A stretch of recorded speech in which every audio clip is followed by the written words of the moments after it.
Hey, it's me, the mouth of the South, Jimmy Hart. Hey, check out my new tag team, baby, Monty and the Pharaoh. Hey, Jimmy, don't forget to tell them about Long Island's #1 pro wrestling broadcast. Well, you know what, I would, but you already did it.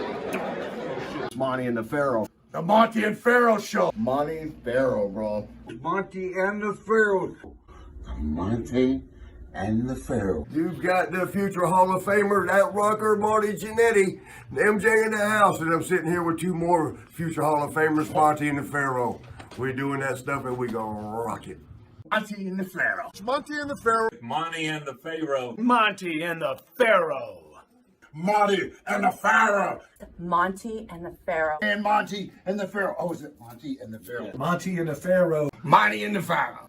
Hey, cut music. When you want the best in professional wrestling, Long Island, there's only one place you're gonna get it, right here. Monty and the Pharaoh. Now, that's not just the coolest, and that's not just the best. That, my friends, is just incredible. Monty and the Pharaoh. Duh. Hey! Not getting called off the Russian Nightmare! And you're watching the #1 show on Long Island with Monty and the Pharaoh.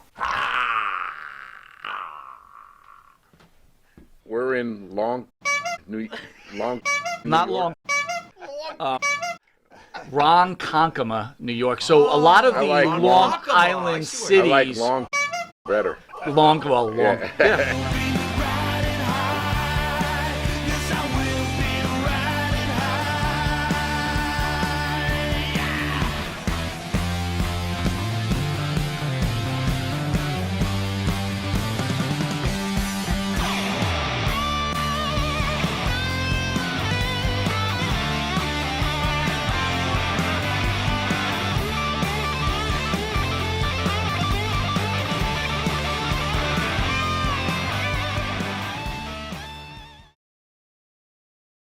Here are future Hall of Famers, one of the greatest tag teams to ever step in a pro wrestling ring. The Nasty Boys. Thank you, guys. Thank you for coming in. Hey, thanks for having us, Monty and the Pharaoh, brother. So wait, we're in Long. Not Long. Ronkonkoma, New York. So a lot of the Long Island cities. I like Long better. Long. Yeah, well, me too. But I would like that, but when you're big and you only have a 2-incher. Hey, you're not the only one, bro. Don't worry about it. We're on the same boat. Speak for yourselves. Oh my God. That's all Indian names, right? It's all Indian. We're from in Pennsylvania. I was born in Hockendaka. Across the river was Catasauqua. Yeah. They're all Indian names. There's nothing like living places that you can't even pronounce. Yeah. But I can't even pronounce. Something in the Indian language. The chief had long, and they just made it a thing. He was, he was having all the. Was he part of the Fakawi tribe? You know where? What a Fakawi, There yeah. we go. He was in there. Nothing like, how the are you guys still friends after all these years? You guys It makes Well, no we sense. formed our own tribe, the Chickasaw Sucking Indian Nation. We was formed, and then we were our own. No, but we've been friends since then. Played Little League Little League baseball. And we became friends, and he had this tooth. He only had a half a tooth, right? And I go, what happened? And he said, my brother shot it out with a BB gun. And I went, oh man, I think I'm gonna be friends with you, And then since we're 10, we've been best of friends and went through high school. I didn't go through middle school with him because I went to a Catholic school, And You went to Catholic school. Yeah. Wow. Yeah, I know. I'm picturing this. I don't know. I guess the priest didn't find me attractive because nothing ever happened to me. I swear. Maybe you heard about the 2-incher. I was an Pat altar Patterson boy. did though, right? I did get the magic wand, which was bend over and he whaps you with this paddle. Oh my God. You thought it was a paddle. Yeah. You're fighting all the time anyway, going to that wrestling or something. That's when we started chasing down, for some reason, the guy that we were going to look for information about wrestling is a guy eating turnbuckles and going, George Steele. Really? Yeah. Wow. We started following around, chasing George around, driving him crazy, knocking on his door. That thing, if I got the times, George chased us, coming with the green tongue. He still have it from the show. Yeah. The tongue was green. Yee, and you go into his gym, and me and Knobs, running down the aisles of George Washington. He chases us down the block. Get the tired of you two. It was Matt Millen, who, 4 Super Bowl rings, Oakland Raiders, San Francisco, Washington, told us, you guys are screwing up, and if you don't straighten up, you're probably going to be thrown in jail. He said, one of these days it's going to catch up to you. Okay. He says, why don't you guys try that pro wrestling? You like it, and then he's the one that really gave us a thing to say, oh, let's go after it. And then that's when we went after George, after Matt called us to his house. So we really respected Matt. He's playing for the pros, and he gave us a real good speech and got us to where we're at, Who we met first was Gorilla Monsoon. Okay. So Joe McHugh was the old announcer. Remember Joe McHugh? He was a local guy, and he knew from athletics or my names and all that kind of stuff. So Joe McHugh goes, come down, and I'll introduce you to Gorilla. And so we walk in, me and him. This is maybe 82. And they go, and here Gorilla stands up with a big smile on his face. So, you guys want to get in the wrestling business? We go, yes, sir, we do. Let me give you a number. He writes down a number and gives it to us. We go, thank you so much. And they just call, and we go home. Now we go home, and we're like, are you going to call or the number? Well, let's wait till tomorrow to call the number. And we're going back and forth about the number and and who's going to call the number. You know what I mean? Yeah, but George Steele called me. No, wait a minute. And so we finally go, all right, Knobs gets on the phone and calls the number. It was like, I think the number was 8675302. You know the song. He gave you Jenny's the Jenny's number. 8675309. You might have gotten Tommy Two-Tone. Right. But we bugged George Steele so much that he said, come meet us at the Quality Inn. And he had Snuka, Paul Orndorff, and Bob Orton Jr. to stretch us. No, Sheik. And the Sheik at the when motel. these guys walk in, and he's working. jump 'em. Well, he's we were going to get. And I'm working, and I said, sorry, Mr. Steele, but we're both working. We love to make it, this and that. He goes, well, if you guys are serious, he said, you'll go to Vern Gagne's camp. Yeah. That'll either make you or break you up in Minnesota. And at the time, you had to write a resume and everything. Right. And Matt was one of our references. And Brad was teaching the camp, Brad Reagans, who was an Olympic champion. Right. He won the bronze medal. He probably would have won the gold in 80, but they boycotted it because he beat the Russian in the World Games in 79. And the ring didn't even get set up for 3 months. We were on Olympic mats getting tossed around like feathers. He threw Leon White after Leon got out playing for the Rams, and Leon was like 380 pounds. He suplexed him right through the shower in the back, and we lived on the bottom of Brad's. So there's no way you can skip camp or everything. We were out there, and for 3 months on the Olympic mats. Then they finally, I'm going, I didn't sign up for this. I'm getting stretched every day. We're getting stretched, and then all of a sudden, every couple of days, Vern would come down, and after Brad had you totally exhausted, our grandmothers could have beat us. Now you got Vern coming in there, putting you in shooter holes, and you're going, And then all of a sudden the ring got set up. We started with 22 people, and me and him were the only ones to survive. And that's because our car broke down, and there was no way to get out of there. You had to stay. And we were on the bottom of Brad's house, so we had to be out there, So, but it was good training. It really was. And then from then, when we finally get the thing, we go, go through the school. We didn't jump right in the ring. Hell no. We had to drive the ring first. Then we refereed. I mean, it was another 6 months till we finally got in the ring. What do you guys feel about nowadays when you read about these guys? And I don't want to label them, but hell, I will. Some of these guys who come across like prima donnas, they don't want to carry someone's bag. They don't want to go get them water or anything. What does that make you guys feel like after telling the stories of the price you guys paid to get into this business? Well, it's sort of like with everything, and in life, these whether it's football, baseball, you got the old school and the new school, and and you look at the guys, and you say not only it's not they're a victim of their product. Like the NFL. What do those old guys think now? They can't use the helmet and the concussions. You can't even touch the quarterback. You got to, everything's got to be politically correct and all that kind of stuff. So we grew up in that old school era, right? Where you didn't you didn't hang out with the guys and party and do that, run this route. You weren't in the business. You know what I mean? Different times. So now these young kids they have to deal with a whole different circumstances. Now look at this coronavirus thing, and then they got the PG rating type thing where they can't no more to the head because of those concussions. Like we used to do the crazy stuff. So they're limited in all these ways, and there's no small territories for the younger guys to learn anymore to experience that kind of crap that we got to experience, you know. And driving down the road together in the car after the match, talking over the match and that. And another thing is, a lot of the guys come in thinking, boom, I'm going to come in, I want to be the Rock right away. You got to pay your dues in anything to get better, you know what I mean? Right. And it's a good thing that Vince started the WWE Developmental so they could have, they run little shows all over Florida, so they get that. But when we were there, like we wrestled the Tennessee territory, that was 6 days a week, only 1 day off, and sometimes that wasn't off.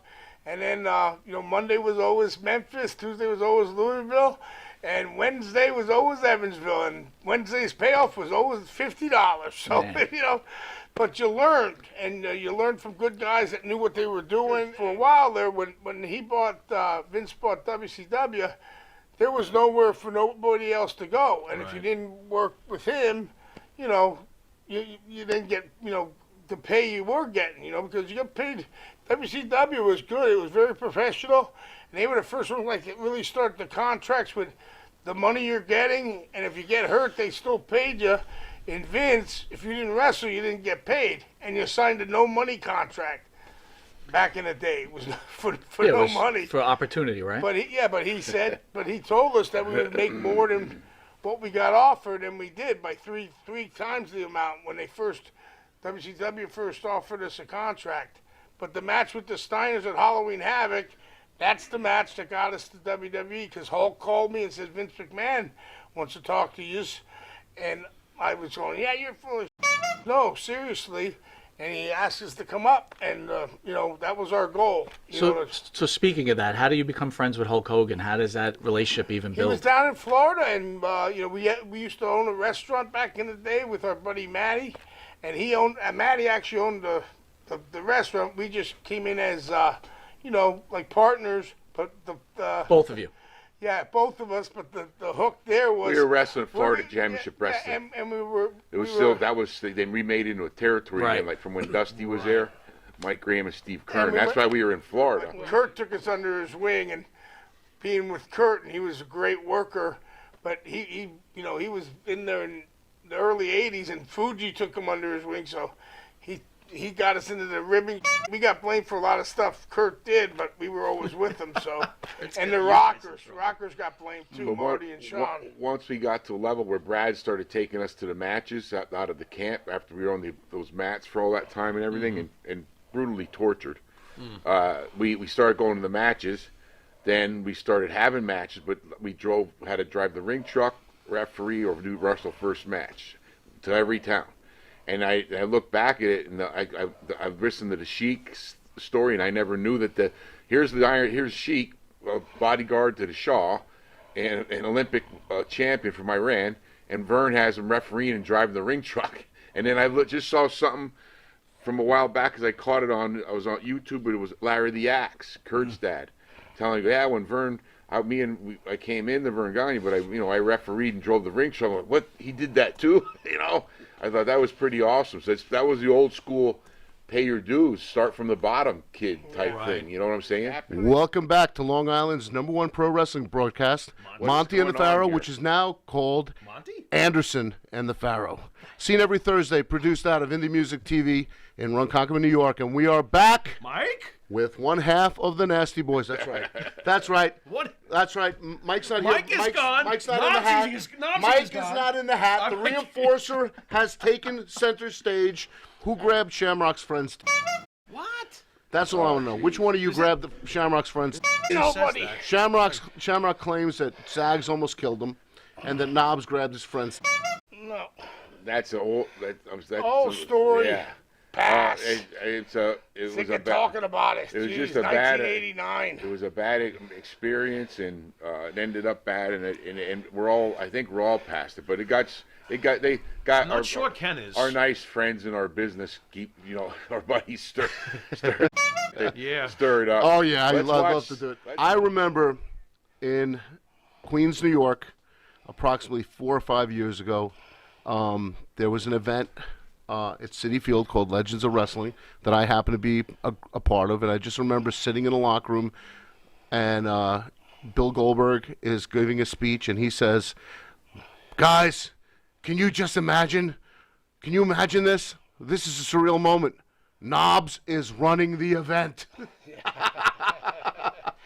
Yeah, Ric Flair said that too, but And you did a bang-up job, man. yeah, well, back in the day, me and Jimmy started the XWF with Greg Yep.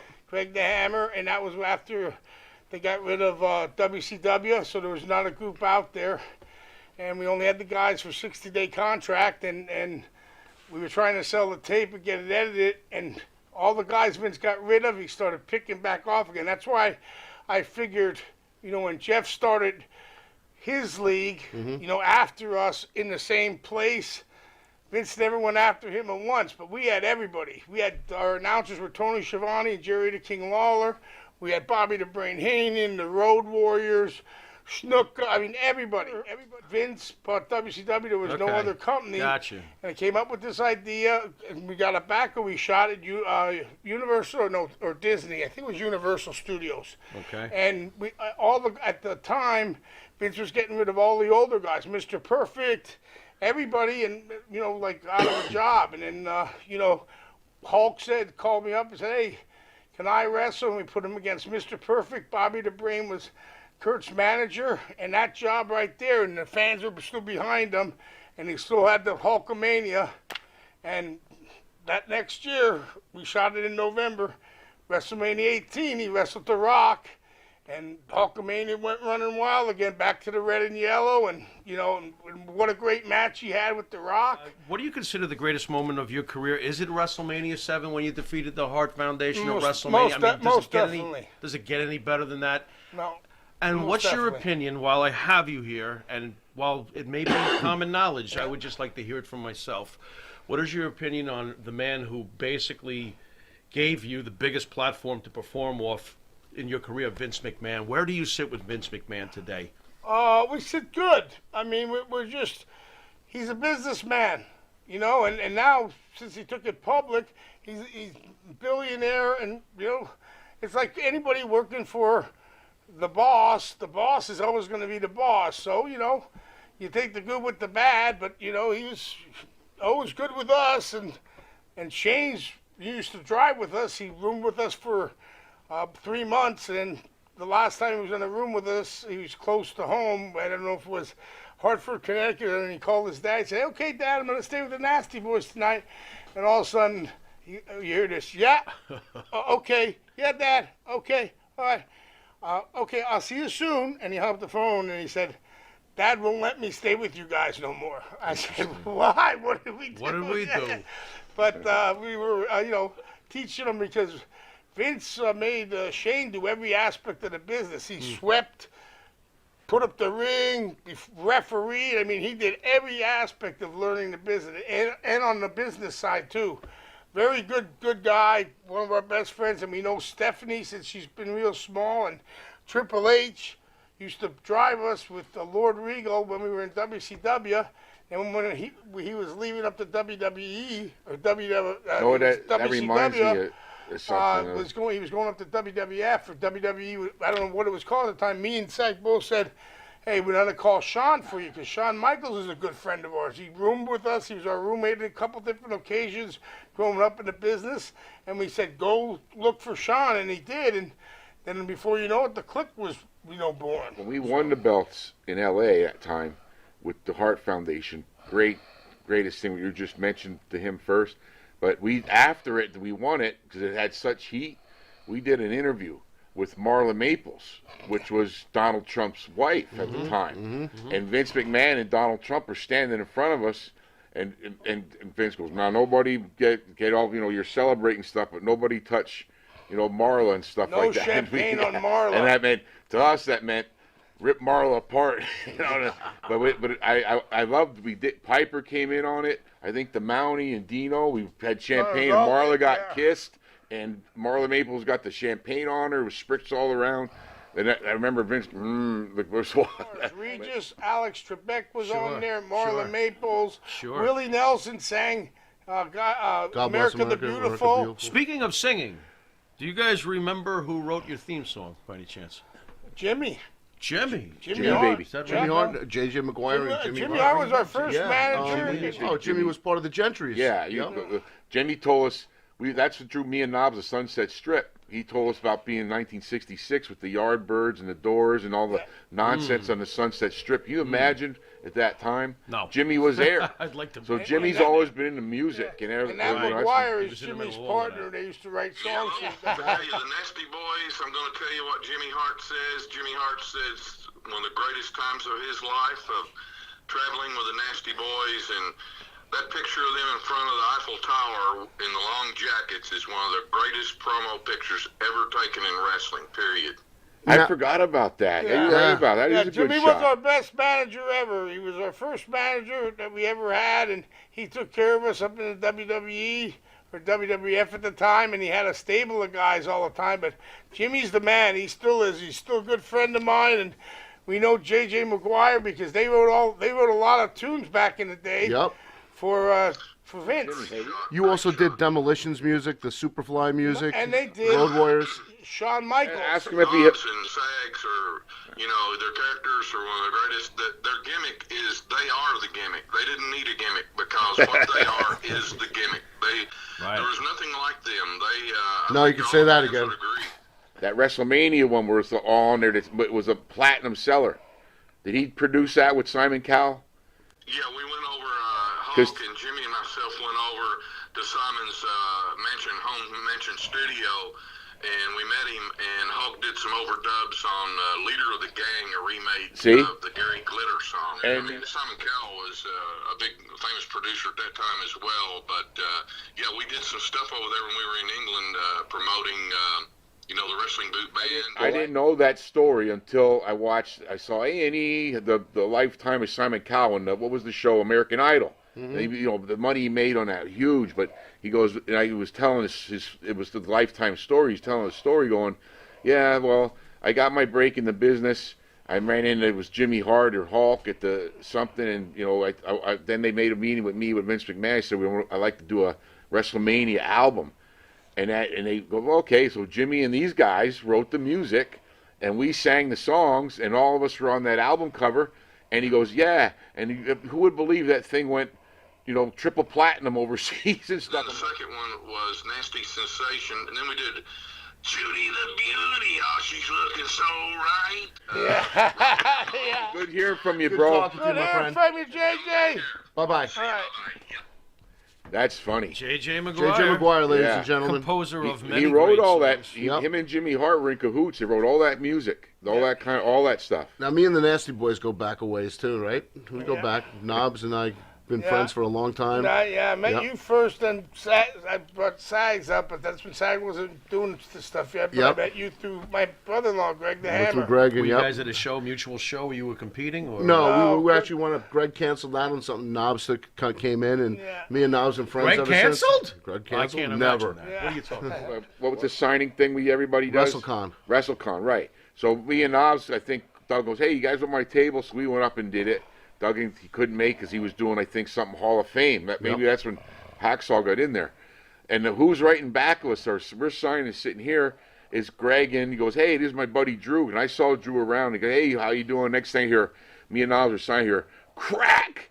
I go, what the? And we turn around, and they got a gimmick going, him and Greg. It's like talk about carnies, right? Yeah.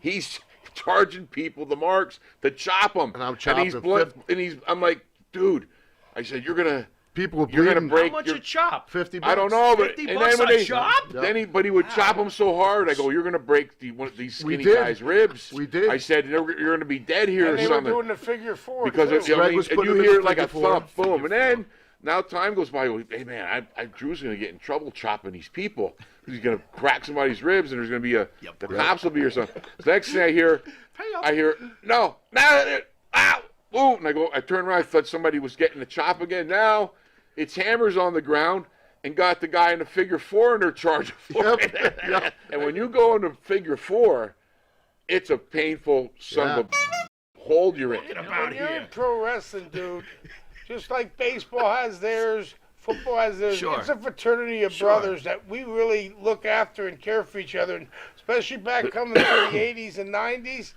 And them guys we're still good friends with everybody. The Steiners, Bret Hart, Hacksaw. You just name it. I mean, and Hulk, Bill Goldberg.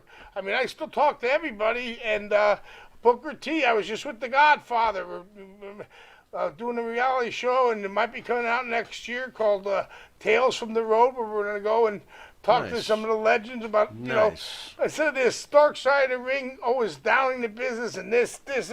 Hey, we had great times in the business. Right. We had no complaints at all. Well, guys, we got to wrap it up. I want to thank the Nasty Boys very much for coming down. Hey, the great Andrew Anderson, my brother. It's great to have Drew. Mike Monty, get in here. Mike, get in here. Who has pulled a Dr. Seuss? Where is he? Where is he? If I summon him, there it is. There he is.